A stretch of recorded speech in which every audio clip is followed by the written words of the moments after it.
Let's spend a little bit of time going over the elbow structure at the top of the backswing. So I see a lot of players almost on a daily basis struggling with their club path and their elbow structure at the top of the swing, whether it is the back elbow is starting to flare and get a little bit disconnected from the body, sort of pulling back and around. From this face-on view, it may be a little bit of the arms are really starting to break down and collapse. So I see players spending tons of time with training aids with a ball between the forearm or trying to keep the arms extended away from the body without a whole lot of success. And the main reason is while the elbows may not be moving the way we want them to, they are typically not the root cause of the issue. Usually the wrists are going to be a little bit more to blame when it comes to the elbow structure kind of collapsing or sacrificing itself a little bit or breaking down at the top of the swing. So what I mean by this is if we go ahead and we get set up to a golf ball, and this is something you can do at home, or if you're at the range, if you're at work, you don't even need a golf club. You can kind of set up and you will be able to kind of feel this. But basically, I'm going to make a golf swing with very poor wrist movement mechanics, or I'm going to feel like as I work away, there is very little hinging of the wrist. I'm basically just going to feel like these wrists stay locked out as I bring this club away. I see this a ton in players that are focusing on a one-piece takeaway, trying to move the chest and the arms and the hands and wrists all kind of together without moving anything. So this is something where if you do kind of have that one-piece takeaway thought, this is something that may kind of hit home a little bit more. But if I get set up and I feel no hinging or vertical movement of the wrist, basically what is going to happen is as I turn, this club is going to stay lower to the ground and it's going to start to drift a little bit inside back behind me. So from this position, I'm going to turn as far as I can without moving the wrist. I'm basically going to get up to this point. I can no longer continue to rotate or go any further. That's all I've got.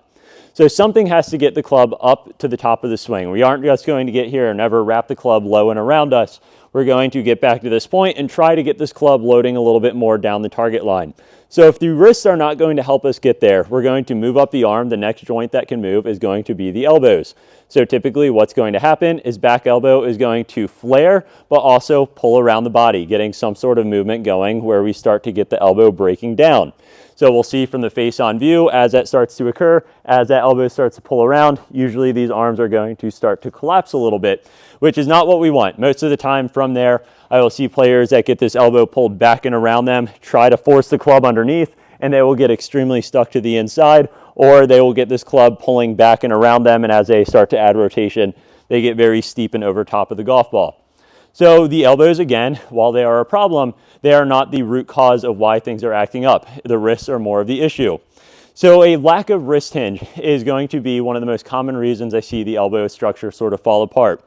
So what I like to see is almost feeling like the thumbnails start to work up towards your back eye. We start to feel like these wrists are setting a little bit more. But the caveat is I don't want you just going straight up with it, because a lot of times if you just go straight up, kind of feeling the thumb straight towards the nose, what that's going to do is put you in a position where you are going to start to develop a little bit of a cup or an angle in the wrist, which is going to open the club face, typically make you a little bit steeper as well. So what I like to feel is off the start, I will instruct players oftentimes to feel the thumb sort of work up towards the back eye as the left wrist for a right-handed player or front wrist, lead wrist stays nice and flat. So if we start to feel a little bit more of the setting of the club this direction, what we will see as I come up here is that wrist will now remain nice and flat. That club face will now remain a little bit more square for you. So if you are struggling with the elbows falling apart, that is how I would start to practice or start to address this, is when you do get set up, we are going to feel our first move be a little bit more of a vertical hinge up and out of that golf club. Now as I start to add a little rotation, you can see club gets to a pretty good spot off of the start. Then you can start to blend that together where I'm fine with everything moving together in one piece. We just don't want the wrist being locked out with it. We need the wrist to hinge a little bit more as the hands and the chest move away at the same rate.